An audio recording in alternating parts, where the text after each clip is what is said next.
So yeah, thanks everyone for joining and taking the time to join our webinar today.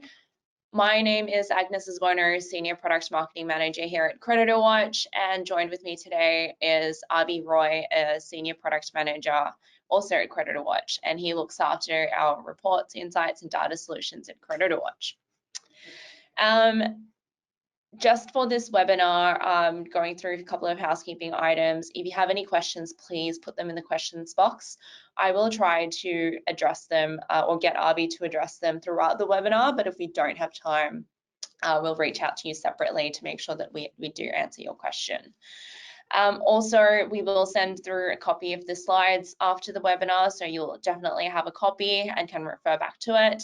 And if you want us to contact you afterwards to discuss anything that we've talked about in the webinar, please let us know. There's QR codes throughout the presentation for you to do that, and we'd be happy to explain anything else to you afterwards, because there is quite a lot to go through today, and it may not be easily digestible all in one go, so more than happy to reach out. And for those of you who aren't familiar with CreditorWatch or have only just heard about us recently and want to learn more, we're a commercial credit bureau and a technology company who specialize in commercial credit risk solutions. We take enormous pride in taking care of our customers and enabling them with the best tools and solutions to simply get on with business and trade confidently. We know you have other priorities like getting your business up and running and successful. So we try to take that burden off you and provide you with the credit risk solutions throughout your customer life cycle or customer relationship to just simply get on with business. So before we get started, I'd like to introduce you guys to Avi Roy. As I mentioned, he is our senior product manager, or one of the senior product managers here at CreditorWatch. Avi, tell us a little bit about yourself and what you do at CreditorWatch. Yeah, sure. Thanks, Agnes. Hi, everyone. So I look after the products related to data and insights here at CreditorWatch.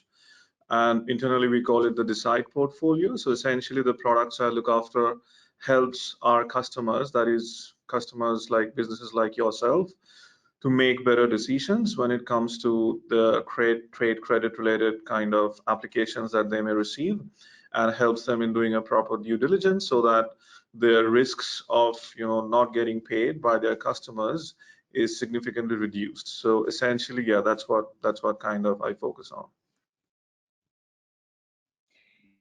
Yeah, awesome. So definitely the best person to explain to us how how to do your diligence to make sure that you are getting paid when you onboard a customer. So in last month's webinar, we talked about what an ideal trade credit risk management process looks like throughout the customer lifecycle. Today, we're drilling into the onboarding checks and due diligence part of the customer relationship or customer lifecycle. So, your business has been successful in attracting new customers and they're wanting to make an order with you or use your services, but they want to pay you at a later date. So essentially buy goods on credit terms. Cool. So you've gotten all their details, you know what they want to order, but you need to make sure that you're doing the checks and balances to make sure that that customer can actually pay you when the invoice is due in 7, 14, 30, 60, whatever days time, right? And part of that assessment may be determining what that payment period is. So Avi, this is your area of expertise, obviously. What are those due diligence checks that a trade credit provider should conduct when they're assessing whether or not to extend goods or services on credit terms? Or like especially what are the red flags to look out for to decide whether or not, yeah, okay, we'll give we'll extend the goods on credit terms, or actually no, we'll just do cash on delivery? Yeah, I think it kind of depends mostly on the nature of the kind of application, and we always recommend businesses to take a stepped approach, wherein you first check a very few basic things, and if you find something is not right, then you dig deeper. So some of those basic things that we generally suggest is to kind of look at a comprehensive credit report from one of the credit bureaus, like that's always recommended. And it kind of tells you the status of the company, whether they're registered or deregistered, if the company has gone under administration, things like that. And then definitely look at some other information like payment defaults. If the company has any defaults registered against them, what's the amount of that default, when was that default registered, how many defaults do they have? Because in the end, what it means is if the company is defaulting another provider, they may default you as well. And the other important aspect to check is core actions. Like if, let's say, there's some core actions, then probably dig a bit deeper if those core actions are default judgments or they are something else. If they are default judgments, then take a look at what's the amount of the default judgment, when was it done, things like that. And then beyond that, most credit bureaus offer a credit risk score or risk rating. And what it does, it essentially compiles multitude of information and provides you with a score which tells you how likely this company is to make a payment default, let's say. So that risk rating or that credit rating or risk score, it's called different things in different companies and different bureaus, essentially will give you a kind of direction and guide you whether you should be going ahead with this business or not. And the next thing that's quite important to look at is the payment behavior. And usually what a credit report will provide you with is a history of the payment that made by the company, and if the company is kind of missing out on payments, and how likely is the company is to miss out on payments, and also how many average days payments are overdue, so things like these. And last but not the least is to also check on any cross-directorships, because what happens is sometimes what we call is phoenixing. So like, let's say a company will kind of shut down, they are doing pretty bad, they'll open up another company, and then they will continue doing that same bad behavior that they were doing in the previous company. So it's very important to check the details around the directors, what other companies those directors may be involved in, and what's the status of those particular companies. So yeah, anything around cross directorships is also kind of helpful. And one last thing is also to check, probably even outside of the credit bureau or credit report, is the person who had actually applied for the credit, whether they actually are with the same company or they are some kind of a fraudster trying to dupe you. So yeah, I mean, all these information is kind of very helpful. Yeah, and it's becoming a lot more common now that fraudsters is actually targeting small businesses, especially family businesses, because generally commercial loans or commercial credit is a lot higher limit than consumer credit. So it's a bigger honeypot for them. So it's really important to look out for that these days and make sure that you're not actually extending credit to a fraudster who's going to run away with your money and you'll never see that again. Yeah, totally. So you mentioned something about defaults earlier, and the definition of defaults in Australia is that it's when a particular entity has failed to pay over $150 and that has been overdue for over 60 days. Now, we have some interesting stats here at CreditorWatch. If an entity has one default in their credit history, their chance of insolvency is actually 24% in the next 12 months. That risk goes up to 62% if they have 3 or more defaults, a 62% chance of insolvency in the next 12 months if they've got 3 defaults or more. And that's quite scary, because when you're extending credit and you're expecting that customer to pay you, and they look fine and they look like they're pretty profitable and running okay, but in the background they've got 3 defaults or more, and you don't know even 12 months time, and they keep ordering from you whether they're going to be still in business or not, or if they've gone bust, and if you'll ever get paid in future. So it's really important for you to know if there are any defaults and, you know, adjust what the payment terms are or what the credit limit is, and maybe just adjust that throughout the customer relationship. It's not just a one-time due diligence thing, it's throughout the customer relationship. That the really important part is also at the very beginning, before you know, they start making those orders and before you onboard them. So defaults also contribute to the credit ratings and risk scores here at CreditorWatch. And those ratings give you an idea of what an entity's risk is. Abby, tell us a bit more about that. You know, what are risk scores and what are risk ratings, and how do customers use them? Yep, sure. So I think, as I mentioned just a few minutes back, so what most credit bureaus do, not just CreditorWatch, but like any credit bureau, is risk rating, and you may have used it in even in your consumer credit reports as well. So the risk scores, what it does is it looks at multiple aspects of a person's kind of credit history.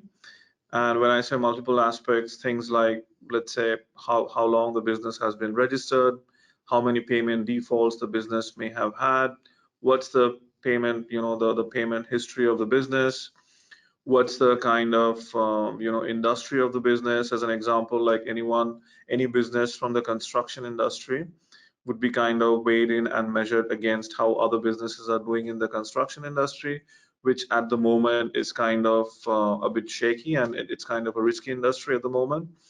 So we look at all these kind of aspects. So in summary, like we look at, I think, 20, 25 plus aspects at the bare minimum. Sometimes it goes up to 50 aspects.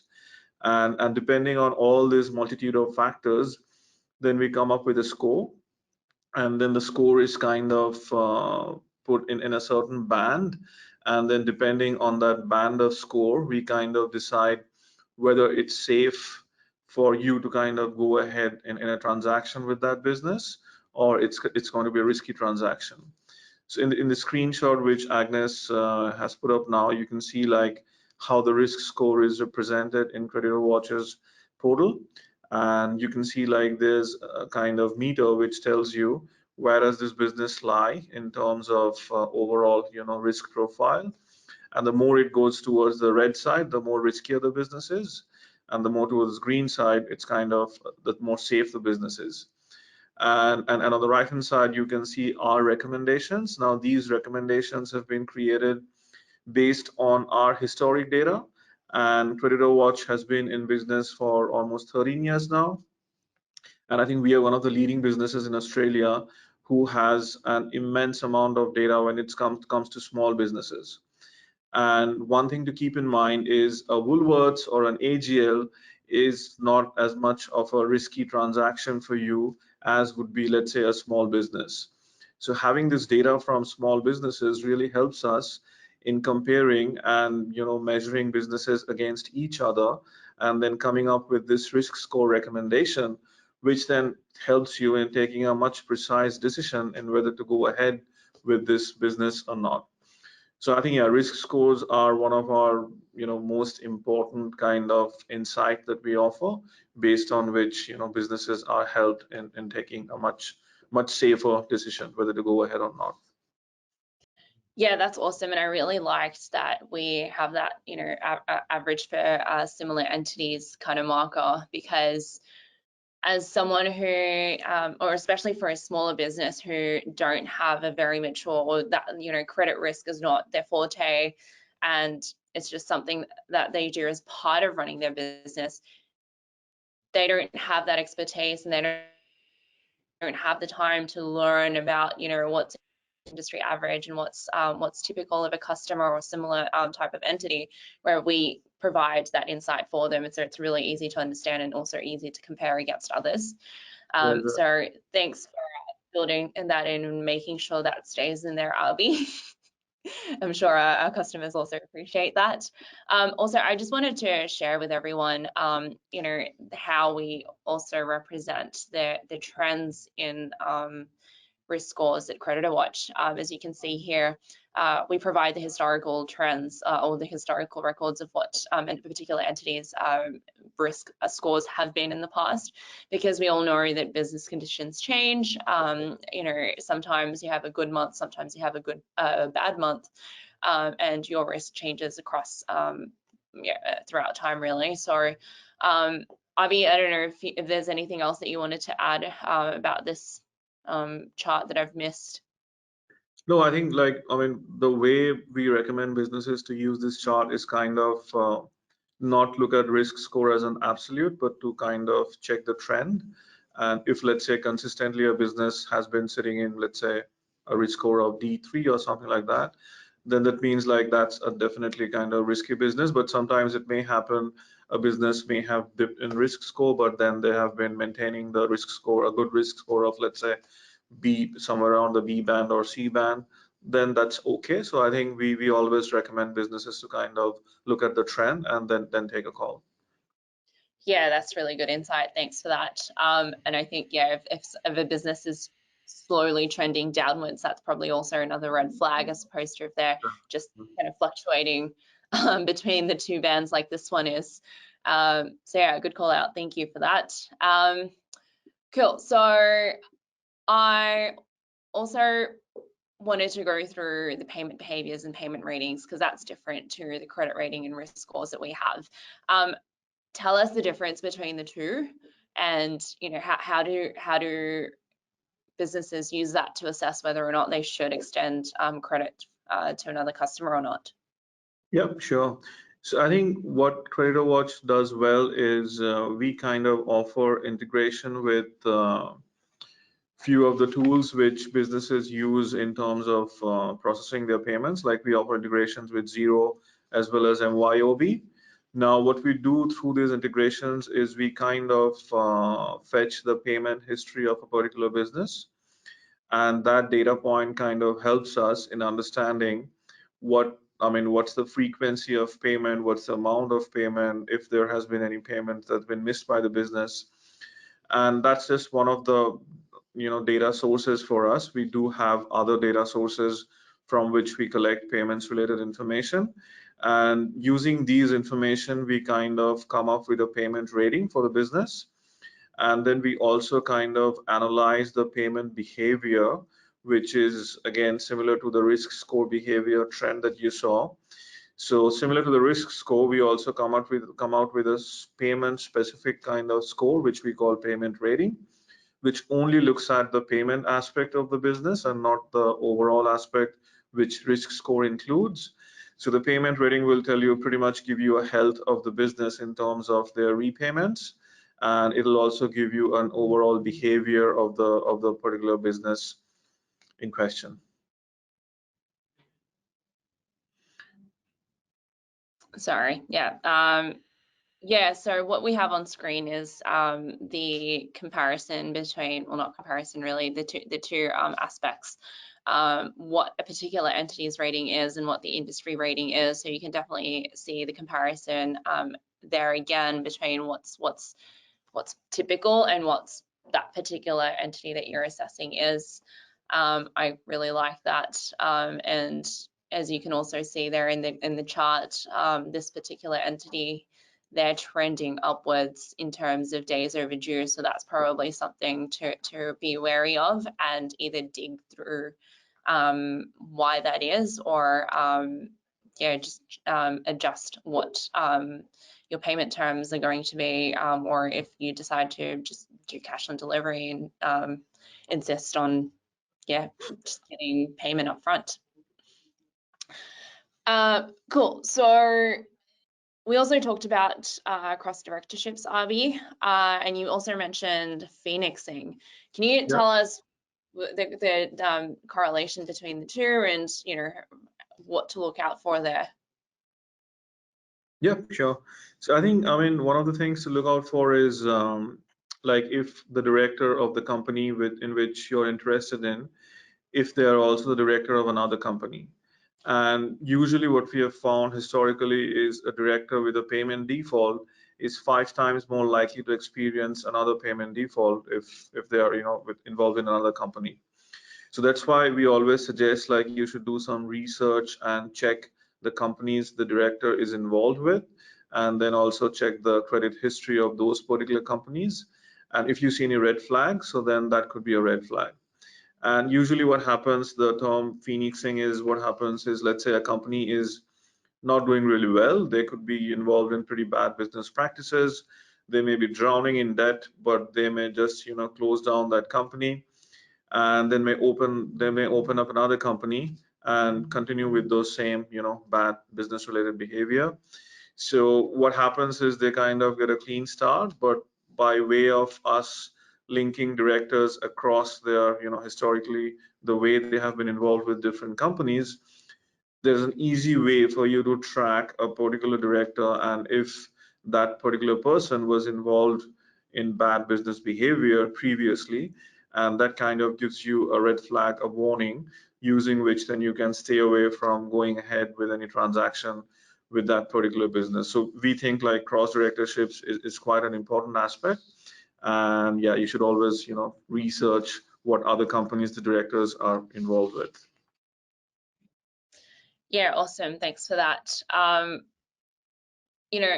think there's some pretty good examples in the media over the last few months of directors starting one business and then that business failing, starting another, that business failing, starting another, and then they're just leaving a trail of unpaid debtors from the previous businesses while they're still able to operate through a new business. And that's so important to realize that actually they have been doing something dodgy in previous organizations or previous businesses, and just calling out that, okay, maybe they're probably going to do that again if they've done that multiple times in the past.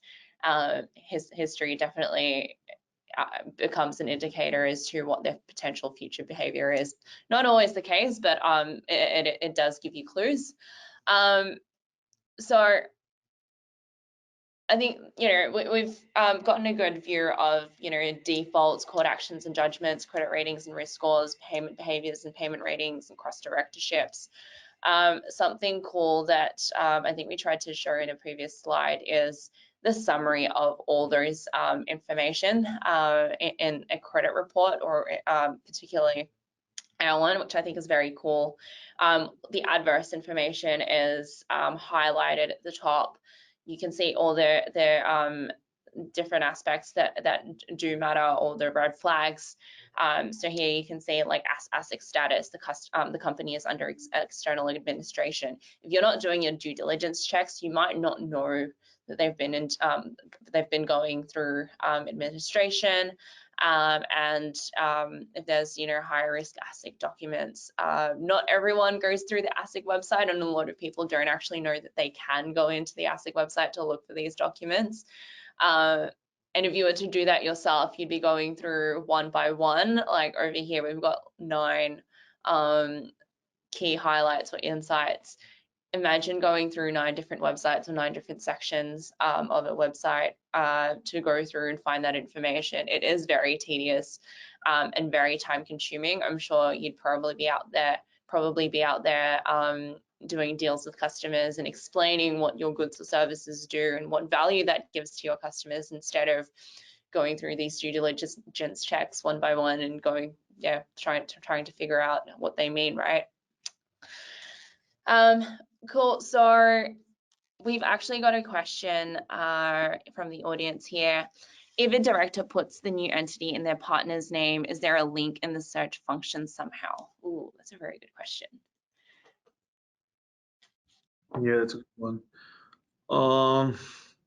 So I think what we can track is if the companies have been kind of run by the same person. There's actually no way for us to know if you're kind of using your partner's name. Like at the moment, it's not legally possible as well. So it'll be hard to track. So I think one of the things which is going to be introduced in the future, which we have learned probably next year or the year after that, is something called Director's ID, which probably some of you are already aware. So that'll help us in tracking very precisely if the particular person is associated with any other business. But if, let's say, that that person is not directly involved legally with the business, then it's almost impossible for us to track. Yeah. Does it answer your question? I think it does. So for the person who submitted that question, if you have follow-up questions, please feel free to throw them in, or we can reach out to you. Or, sorry, reach out to us, and we'll answer the questions for you. There was another question, but I think we have addressed it. Apart from payment defaults, what are some of the other key factors to you take into account when determining a risk rating? Okay, so I think I briefly mentioned like there's quite a few aspects we look into. So just to give you an example, like I mean I can't go through the full list here, but we look at some of the aspects like the year of the business that they were registered. We look at how many address changes have happened since they were registered. We look at the percentage of invoices that has been paid on time. We look at the geo index score. We have got something as geo index score, which essentially looks at the location of the business. Let's say you've got a business in Brisbane versus you've got a business in Canberra versus in Sydney. And then we compare that business against other businesses in the same location. And then we come up with a comparative score. So we include that as well. Then we also look at something as the code score. So we look at the codes actions, like how many codes actions has happened over the last time period of, let's say, 3 years or something like that. We look at mercantile inquiries. So we look at a whole, a whole list of things to come up with a score, which kind of gives you a summary of the riskiness of that particular business. I Yeah, hope that's that gives some insights. Like, I mean, we just can't go into all the details in such a short webinar, but yeah, I think we look at a whole, multitude of factors. Yeah, I think that's also the different scenarios and the different aspects that we take into consideration to put together the risk score, I think is really important. And that also allows us to benchmark a particular entity against the rest of the market, right? So let me just bring up that other slide. Here we go.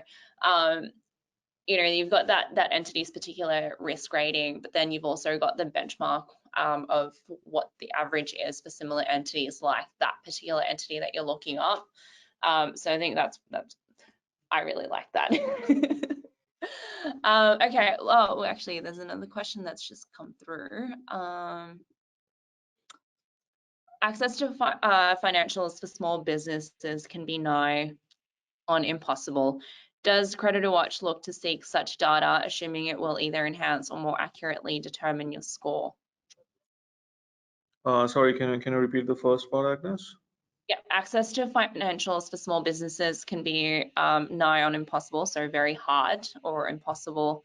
Does CreditorWatch look to seek such data, assuming it will either enhance or more accurately determine your score?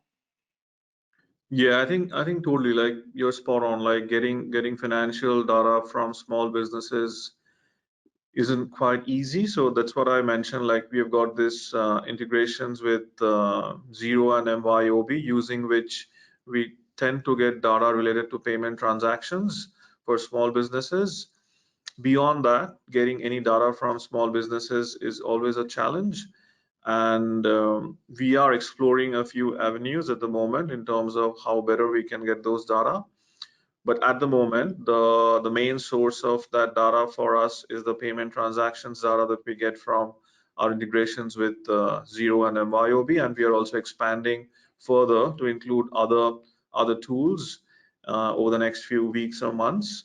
That'll kind of expand our horizon and open us up for more data sources along those lines. And we are also in discussions with a few other partners from whom we can get further data points along those lines. Cool. Another question on directors. How can you for future be able to make all directors accountable for them to supply their new home address, as over many years the data is always old in most cases? Yeah, I think that's a good question, and And the honest answer to this is we haven't thought about that much. So one of the things that we are kind of looking at is, as I just mentioned, is once the director score is introduced, then our matching logic of directors will be 50 times, 100 times improved. And because like then there's no matching logic itself, like you just have to track against a particular ID of the director.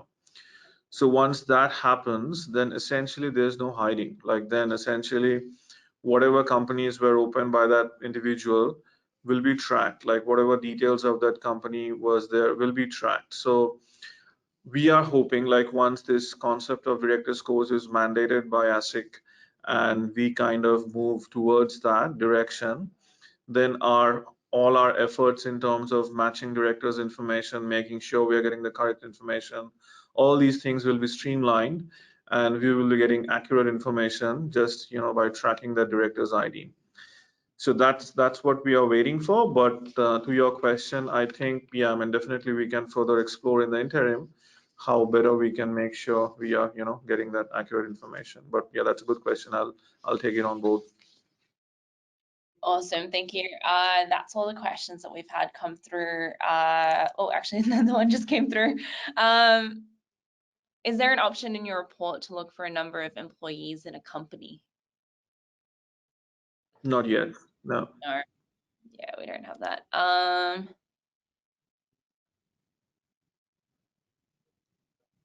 But I can share a small trick that you can try is so that the one of the points that we mentioned earlier was to kind of check against the person who has applied and the company details.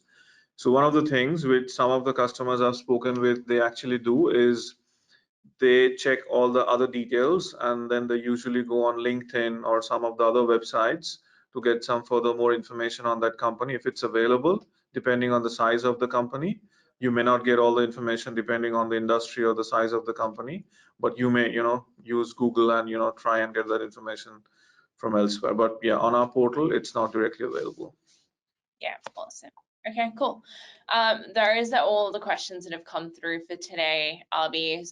So thank you for everyone who's tuned in and sent their questions through. And yeah, if you have any other questions, please reach out to us. Let me actually bring up that QR code. There was a lot that we talked through in this webinar, and there's also a lot more detail that we haven't gone through simply because there's a lot of information. If you'd like to find out more, scan the code below, and also or you can just tell us in the poll that's about to come up if you'd like us to reach out. There is so much more that we can go through and help you personalize how you do credit risk assessments in your business. So thank you again for joining in. Let us know if you'd like to be contacted, and we'll see you in the next webinar.